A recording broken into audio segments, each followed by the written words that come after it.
అమ్మా నాకు ఒక కుక్క పిల్ల కావాలి. ఇంట్లో నిన్నే పెంచలేకపోతున్నాను, మళ్ళీ నీతో పాటు కుక్కను కూడా పెంచాలా?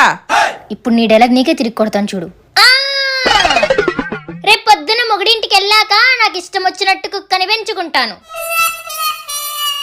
మన మాట తూటాలా తగిలినట్టుంది. ఒక్క దెబ్బకి భయపడి జంప్. Go to hell. అమ్మో అమ్మో, నీకు ఇప్పటి నుంచే అత్తారిల్లి మీద ధ్యాస మళ్ళిందంటే నువ్వు నా ఇంట్లో ఉండొద్దమ్మా. వెళ్ళి నీ అత్తారిల్లు ఎప్పటి నుంచో వెతుక్కో. నేనేదో తిన్నదరకు సరదాగా అన్నానమ్మా, ఆయన నువ్వు కూడా నన్ను ఇప్పుడు అలాగే అంటావు కదా. నేనంటే నువ్వు కూడా అంటావా? నీకు నాకు తేడా లేదా? ప్లీజ్ అమ్మా, ఇంకెప్పుడు అలాగ అన్నమ్మా. ఈ ఒక్కసారికి వదిలేస్తున్నాను, లోపలికి రా. థ్యాంక్స్ అమ్మా. ఆ లగేజ్ బ్యాగ్ ఎవడు తీసుకొస్తాడే?